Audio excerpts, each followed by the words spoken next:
प्रयागराज के मोतीलाल नेहरू स्वरूप रानी मंडलीय चिकित्सालय में 5 दिन पूर्व महिला के साथ हुए बलात्कार कांड की महिला की आज सुबह 9:30 बजे मौत हो गई, जिसके साथ ही आनन फानन में प्रशासन ने पूरे अस्पताल को छावनी में तब्दील कर दिया।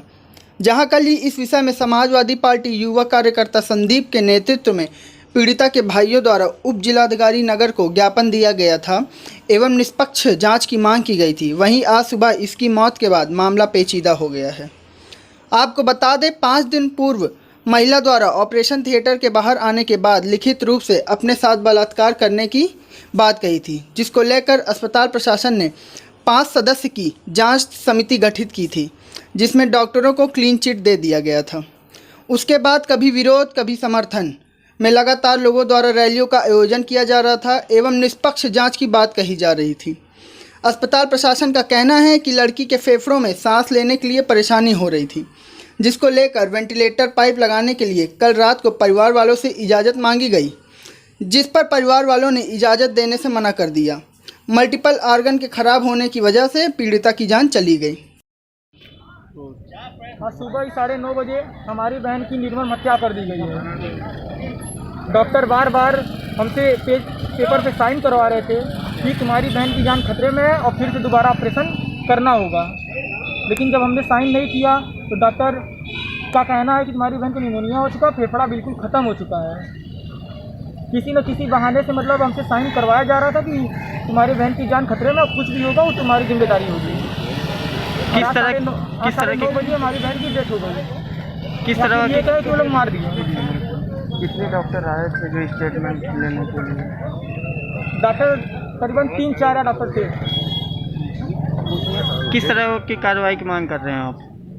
हम तो पहले FIR दर्ज करवाने के मामले में थे कि हमारी FIR दर्ज हो सबसे पहले और उसकी निष्पक्ष जांच की जाए, लेकिन प्रशासन उसमें भी असमर्थ रही है और कुछ भी कार्रवाई आगे ही नहीं बढ़ रही है। हमारे कितना भी कोशिश करने के बावजूद वो लोग अपने पे अड़े रहे हैं। ना हमारा FIR दर्ज हुआ, नहीं निष्पक्ष जांच हुआ। डेथ होना ये हमारे लिए बहुत ही दुखद बात है, हमारे लिए अफसोस की बात है, क्योंकि कोई पूरी टीम उनके लिए बहुत अच्छे से लगी थी, जी जान की बाजी लगा रही थी, इनको अच्छे से उसको ट्रीटमेंट दिया जा रहा था। उनका जब पेशेंट एडमिट किया गया था उस समय से उनकी कंडीशन नाजुक बनी हुई थी, क्योंकि इंटेस्टाइनल परफोरेशन था। परफोरेशन के कारण जब आई थी उस समय शॉक कंडीशन में आई थी और उस समय इनको हीमोग्लोबिन भी बहुत कम था और उसको TLC था 1300 केवल था, तो उनकी कंडीशन ख़राब थी ज़्यादा। उसको ऑपरेशन तत्काल नहीं किया जा सकता था। एनेस्थीसिया से बोले पहले इम्प्रूव होने के बाद ही एनेस्थीसिया दिया जा सकता है, अदर एनेस्थीसिया देने में भी कभी कभी प्रॉब्लम हो सकती है।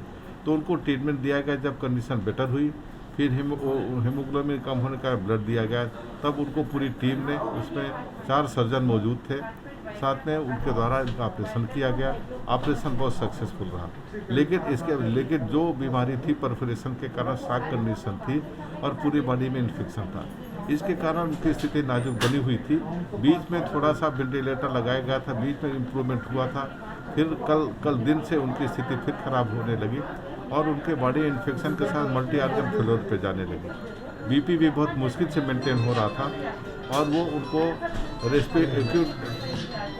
एक्यूट रेस्पिरेटरी डिस्ट्रेस सिंड्रोम हो गया था, जिसके कारण वेंटिलेटर पहले थी तो उसमें वेंटिलेटर में भी सैचुरेशन मेंटेन नहीं हो पा रहा था। यह था इनको लॉन्ग टर्म में इनको ज़रूरत पड़ सकती है मेंटेन रखने के लिए, तो ज़्यादा समय रखने के लिए फिर ट्यूब जो मुँह से उस ट्यूब लगाया जाता है, तो उसके स्थान पर ये किया जाता है कि उस समय प्लानिंग करें तो मुझे मालूम है ट्रेकियास्टमी की बात हो रही है, ऑपरेशन वो भी उसके कंसर्न लिया जाता है कि ट्यूब ओवरऑल से न डाल के उसको एक ट्रेकियास्टमी करके वहाँ डाल दिया जाए डायरेक्ट, तो ठीक रहता है, उससे और अदर कॉम्प्लिकेशन होने के चांसेस नहीं थे। और अलग से कोई ऑपरेशन, क्योंकि ऑपरेशन सक्सेसफुल हुआ था, जो भी परफोरेशन था सील कर दिया गया था और अंदर कोई प्रॉब्लम नहीं थी, तो दूसरा कोई ऑपरेशन उसी को लोगों ने कहा होगा कि ये ऑपरेशन किया जा रहा है, जबकि ऑपरेशन ट्रेकियास्टमी वो भी एक ऑपरेशन है और कोई बात। लेकिन ये हमारे लिए अफसोस की बात है कि हमारा प्रयास सफल नहीं रहा। हमारी पूरी टीम सभी स्पेशलिस्ट लगे थे। कल मैं स्वयं सभी स्पेशलिस्ट भेजा, जो एक्यूट रेस्पिरेटरी सिंड्रोम डेवलप हो रहा था तो पल्मोनरी मेडिसिन के देखे, और एनेस्थेटिस्ट जो ICU के इंचार्ज हैं doctor Neelam, professor and head हैं, उन्होंने स्वयं कई बार दिन में मॉनिटरिंग किया। मैं स्वयं गया फिर सर्जन है वो भी गए, फिजिशियन में वहाँ उनको भेजा, कोई भी दवा कि देखा जाए उनको कल्चर जो रेस्पिरेटरी वहाँ था उसको कल्चर के लिए भेजा गया कि जो बेस्ट पास पर जो एंटीबायोटिक हो सकती थी जिससे सेंसिटिव साहब को दिया जा रहा था।